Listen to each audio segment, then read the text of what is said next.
ഗിനിയിൽ നിന്ന് വളരെ ഞെട്ടിപ്പിക്കുന്ന ഒരു വാർത്ത വരുന്നുണ്ട്. പടിഞ്ഞാറൻ ആഫ്രിക്കൻ രാജ്യമായ ഗിനിയയിൽ ഫുട്ബോൾ മത്സരത്തിനിടെ ഉണ്ടായ സംഘർഷത്തിൽ 100ഓളം പേർ മരിച്ചതായി റിപ്പോർട്ട്. ഇരു ടീമുകളുടെയും ആരാധകർ തമ്മിൽ ഏറ്റുമുട്ടുകയായിരുന്നു. പ്രസിഡന്റിനെ ആദരിക്കാൻ വേണ്ടി സംഘടിപ്പിച്ച മത്സരത്തിനിടെയാണ് ദുരന്തമുണ്ടായത്. വിവരങ്ങളുമായി നിഖിൽ എം കുമാർ ചേരുന്നു. നിഖിൽ, ഇത്തരത്തിൽ ആരാധകർ തമ്മിൽ ഏറ്റുമുട്ടുന്ന ഒരു സാഹചര്യമുണ്ടായിരിക്കുന്നു. എന്തെല്ലാമാണ് പടിഞ്ഞാറൻ ആഫ്രിക്കൻ രാജ്യമായ ഗിനിയയിൽ ഉണ്ടായ സംഭവം? ഫുട്ബോൾ മത്സരത്തിനിടെ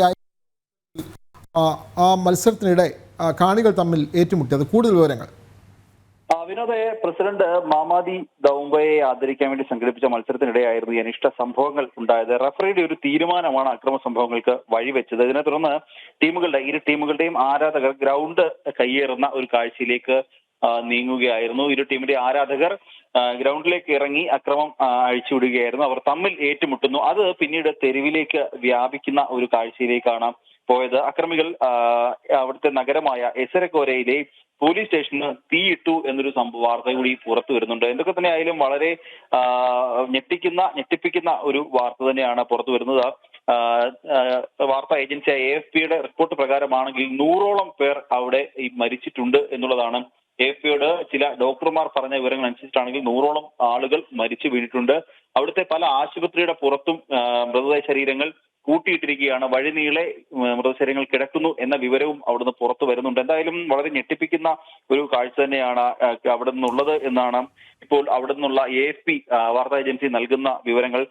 ഇത് മറ്റൊരു കാര്യം കൂടി പരിശോധിക്കുകയാണെങ്കിൽ 2021 നിലവിലെ ആൽഫ കൊണ്ടയുടെ ഭരണകൂടത്തെ അട്ടിമറിച്ചുകൊണ്ട് ദൗംബയ ഭരണം പിടിച്ചെടുക്കുന്നത്. അവിടെ അടുത്ത് തന്നെ ഒരു തെരഞ്ഞെടുപ്പ് വരാനിരിക്കുന്നുണ്ട്. ഈ ഒരു തെരഞ്ഞെടുപ്പിൽ തന്റെ ഭരണം നിലനിർത്തുക അല്ലെങ്കിൽ തുടർ ഭരണത്തിന് വേണ്ടി ഭരണം നിലനിർത്താനുള്ള ശ്രമത്തിന്റെ ഭാഗമായാണ് ദൗംബയ ഇത്തരത്തിലുള്ള ഒരു ഫുട്ബോൾ ടൂർണമെന്റ് സംഘടിപ്പിച്ചത്. ഇതിന്റെ ഭാഗമായി രാജ്യത്തിന്റെ പല ഭാഗങ്ങളിലും ഇത്തരം ഫുട്ബോൾ ടൂർണമെന്റ് സംഘടിപ്പിച്ച് വരികയായിരുന്നു. എന്തായാലും ഈ അക്രമ സംഭവങ്ങളിൽ എന്തായാലും അന്വേഷണം ആരംഭിച്ചിട്ടുണ്ട് എന്നാണ് അറിയാൻ സാധിക്കുന്നത്. വളരെ ഞെട്ടിപ്പിക്കുന്ന ഒരു വാർത്ത തന്നെ. 100ഓളം പേർ. നിലവിൽ ഈ മരണം സംബന്ധിച്ച ഔദ്യോഗിക കണക്കുകളൊന്നും ലഭ്യമായിട്ടില്ല എന്നുള്ളതാണ്. ഈ AFP വാർത്താ ഏജൻസി പുറത്തുവിടുന്ന റിപ്പോർട്ട് ചില ഡോക്ടർമാരെ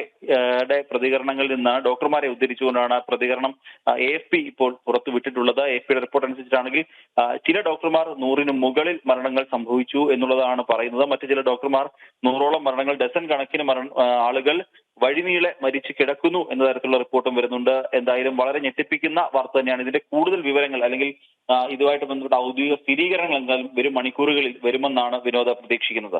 ഞെട്ടിപ്പിക്കുന്ന റിപ്പോർട്ട് തന്നെയാണ് നിഖിൽ കുമാർ പങ്കുവച്ചത്. പടിഞ്ഞാറൻ ആഫ്രിക്കൻ രാജ്യമായ ഗിനിയയിൽ ഫുട്ബോൾ മത്സരത്തിനിടെ ഉണ്ടായ സംഘർഷത്തിൽ 100ഓളം പേർ മരിച്ചതായി റിപ്പോർട്ട്. ഇരു ടീമുകളുടെയും ആരാധകർ തമ്മിൽ ഏറ്റുമുട്ടുകയായിരുന്നു. പ്രസിഡന്റിനെ ആദരിക്കാൻ വേണ്ടി സംഘടിപ്പിച്ച മത്സരത്തിനിടെയാണ് ഇത്തരത്തിലൊരു ദുരന്തമുണ്ടായത്. ഇതുമായി ബന്ധപ്പെട്ടുള്ള അപ്ഡേറ്റുകൾ വരും മണിക്കൂറുകളിലും പ്രതീക്ഷിക്കും.